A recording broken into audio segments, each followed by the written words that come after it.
making the president's first in the rally since Tulsa back in June. Most of the attendants being there without masks or wearing face coverings. A Confederate statue of a soldier known as At Ready was removed this past Saturday in Charlottesville. This 900-pound bronze statue had been standing in front of the Albemarle Courthouse for 111 years. Charlottesville has already voted to remove 2 more statues. One is of Confederate General Robert E. Lee, and the other is Confederate General Thomas J. Stonewall Jackson. The General Lee statue was the center of a violent rally clash 3 years ago, leaving a woman killed and injuring dozens. Even after this violent event and Charlottesville's vote to remove the statues, the removal hasn't been possible due to a lawsuit filed by Confederate supporters. The case is going all the way to the Supreme Court of Virginia, where it could take months before it is settled. Criminal defense lawyer Jared Adams is serving justice to people who have been wrongly convicted. Adams went to a party with his friends where he and his friends were accused of rape. Although he was innocent, he was convicted of the crime and went to jail for almost 10 years. Adams believes that because he is black and was accused of rape by a white woman, no one believed his story. The lawyer is now dedicating his time to those who find themselves in similar situations. On Saturday, the oldest World War II veteran, Lawrence Brooks, celebrated his 111th birthday. Brooks served in the 91st Engineer Battalion and earned the rank of Private First Class. The National World War II Museum held a socially distant birthday celebration for him. The museum hosted a national card drive to receive birthday cards for Brooks and received nearly 10,000 cards. The veteran's special birthday celebration included a military flyover by the Aeroshell Aerobatics team and the Big Easy Wings as the museum's musical trio, the Victory Bells, performed a few numbers for him.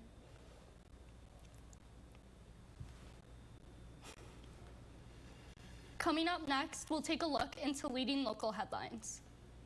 And later, we have the latest news on COVID-19. Stay with us. Jordan knows he shouldn't eat this entire bowl of nachos, but tonight he's earned that right because a few hours ago in the middle of happy hour, he recognized a sign, not from the gods or a bolt of lightning, but from a double heart, a kissy face, and a fourth ha in ha ha ha. That's when Jordan knew he was buzzed. So when it was time to go, he got a ride home instead of driving. Be a legend like Jordan. Recognize your buzzed warning signs and get a ride home. Buzz driving is drunk driving.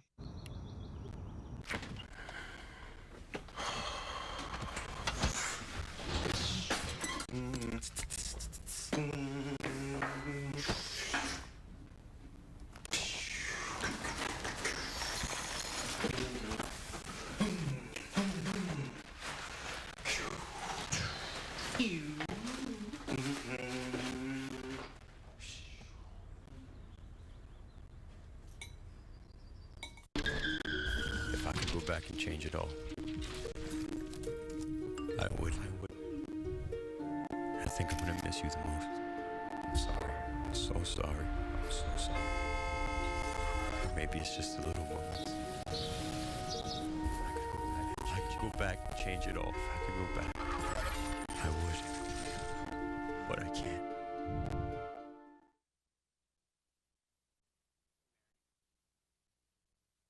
So, I got this new family, and I don't know what it is about this one, but she can't seem to put down that toy all day long. Tap, tap, tap, tap. Oh, and she even talks to it. She talks to that more than she talks to him. What's up, bro? Nice shirt. Who's she talking to? Her mom? She talks to her mom a lot. The deadline for the constitutionally mandated 2020 census is quickly approaching, with the final count due at the end of the month.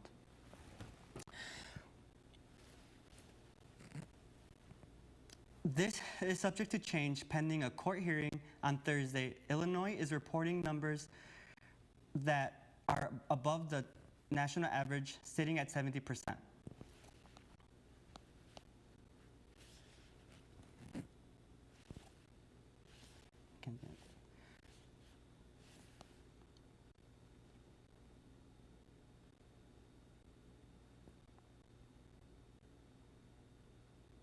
Some other parts of the state are seeing rates as low as 30%, well below the national self-response rate. Low response rates are notably predominant in parts of Chicago with high Black and Hispanic populations.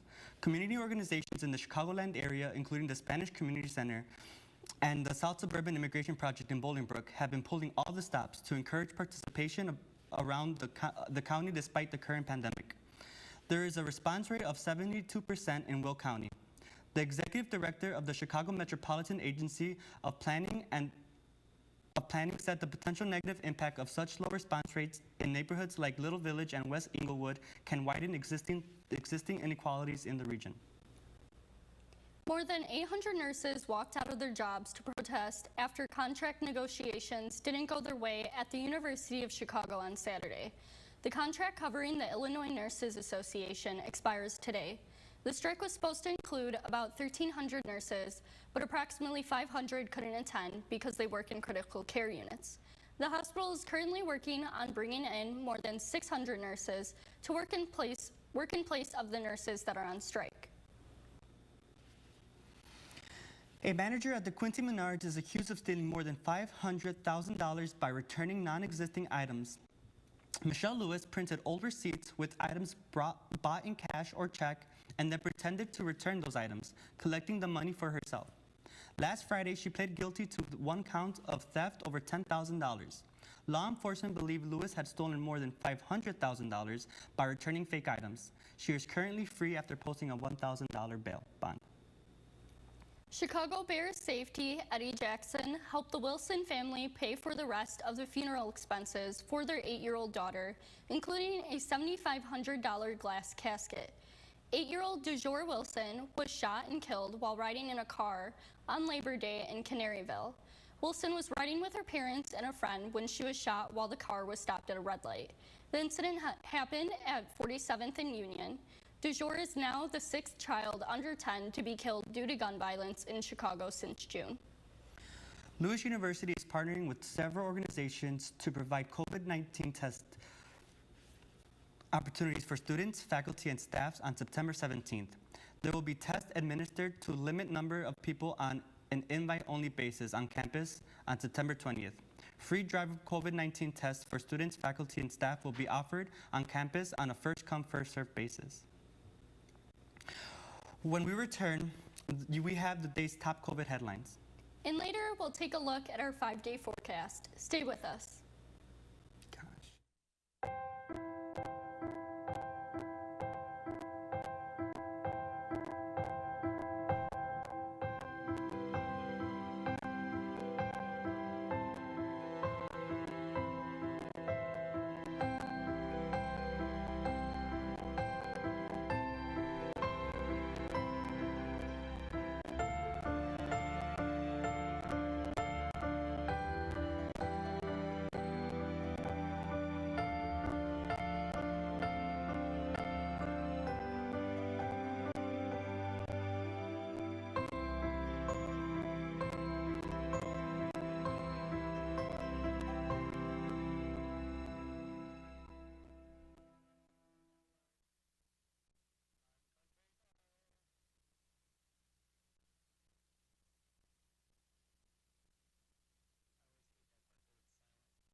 Maybe he's really focused. Hey, Michael.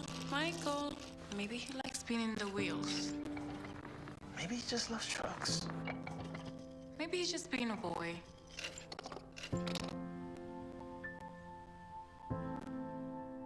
Preoccupation with objects is one early sign of autism. Learn the others today. The sooner it's diagnosed, the better.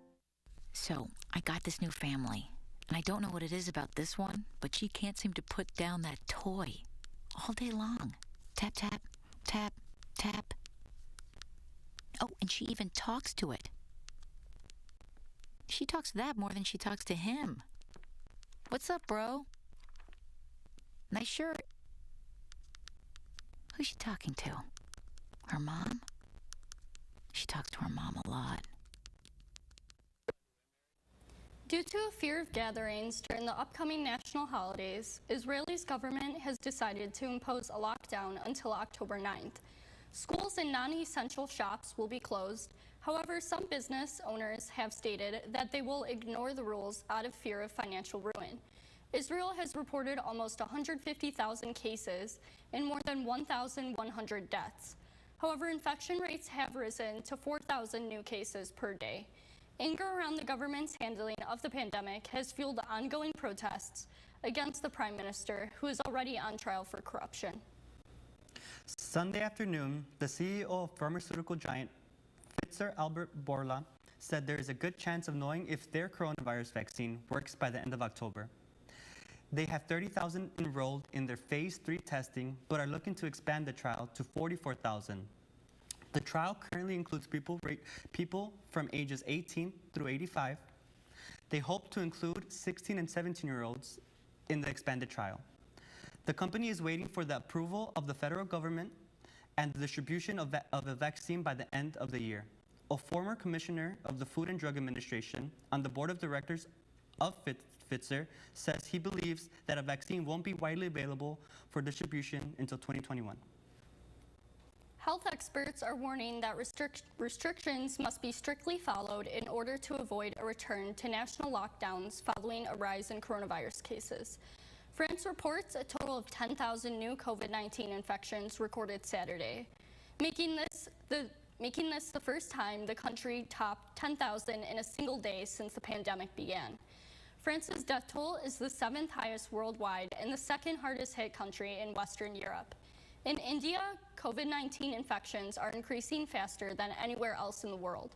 The nation's health ministry reported a single-day spike of 95,000 new cases on Sunday, making the total 4.8 million behind the U.S. So health officials as of today say there are 262,744 cases of COVID and about 8,314 deaths. They're estimating about 96% of people with COVID cases recover, so that is awesome. Silver lining. Yeah, it's something good to think of. Yeah. Coming up next, we have your full 5-day forecast, and later we'll have a look at sports. Stay tuned. Jordan knows he shouldn't eat this entire bowl of nachos, but tonight he's earned that right because a few hours ago in the middle of happy hour, he recognized a sign, not from the gods or a bolt of lightning, but from a double heart, a kissy face, and a fourth ha in ha ha ha. That's when Jordan knew he was buzzed. So when it was time to go, he got a ride home instead of driving. Be a legend like Jordan. Recognize your buzzed warning signs and get a ride home. Buzz driving is drunk driving.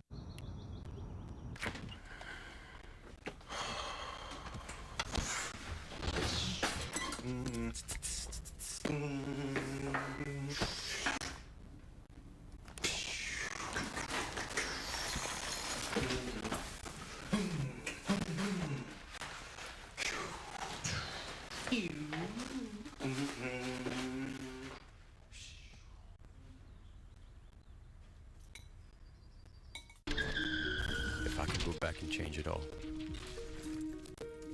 I would. I think I'm gonna miss you the most. I'm sorry. I'm so sorry. I'm so sorry. Maybe it's just the little moments. If I could go back and change it all, if I could go back, I would. But I can't.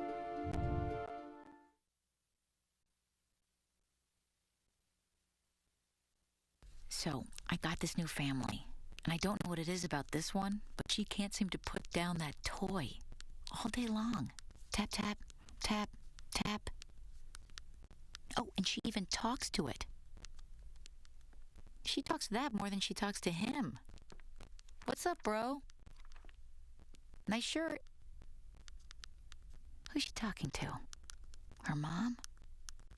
She talks to her mom a lot. Welcome back to Lewis University Television Network. I'm Carl Zahn with your weather. Right now in Romeoville, Illinois, it is 74 degrees and mostly sunny with a 60% of humidity and a 3-mile-per-hour easterly wind. For our local temperatures, up in Madison, Wisconsin, we're looking at 71 degrees. Down in Kankakee, we're looking at 73, Michigan City, 68, and Grand Rapids 65 degrees.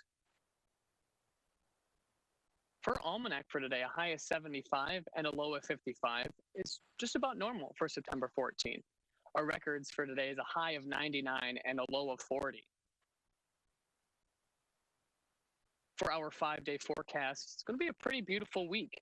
Tomorrow, a high of 80 and a low of 56, sunny. On Wednesday, a high of 83 and a low of 58, also sunny. And on Thursday, those temperatures are going to drop to 66 degrees as a high and a 49-degree low. Friday, those temperatures will continue to drop at 64 degrees high, 47 low, and partly cloudy. That's all for LUTN weather. Make sure to keep up with us on Instagram, Facebook, and Twitter. Now back to Margarita at the desk. All right, Carl, thank you so much for that update. Stay tuned for sports next.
Maybe he's really focused. Hey, Michael. Maybe he likes spinning the wheels. Maybe he just loves trucks. Maybe he's just being a boy.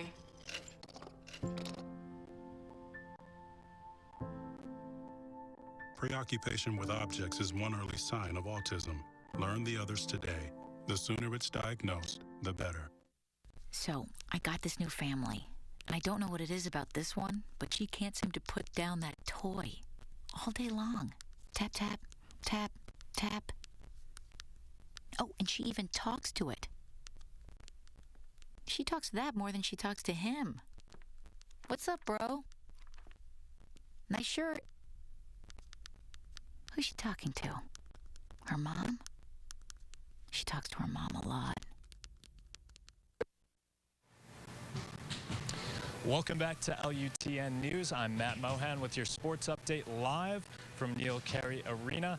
We'll start with the NFL. The Chicago Bears got their 2020 season underway yesterday with a road game against the Detroit Lions. It got off to a very ugly start. The Bears trailed by 17 entering the fourth quarter, but Mitch Trubisky and the Bears staged a late rally. Trubisky threw 3 touchdown passes in the fourth quarter, including a 27-yard dime to Anthony Miller. That gave the Bears the lead with under 2 minutes to go. Detroit did have a chance to take the lead going back the other way, but DeAndre Swift dropped a wide open touchdown pass in the end zone in the final seconds. Bears hung on to win 27-23. Now, Mitch Trubisky wasn't the only one in Chicago with a hot hand yesterday. Cubs pitcher Alec Mills threw a beauty of a game, a 114-pitch no-hitter over the Milwaukee Brewers. It was the first no-hitter for the Cubs in 4 years and second overall in the MLB season. The other, of course, was by White Sox pitcher Lucas Giolito. Speaking of the White Sox, they held on to their AL Central lead with a 5-2 win over the Detroit Tigers yesterday afternoon.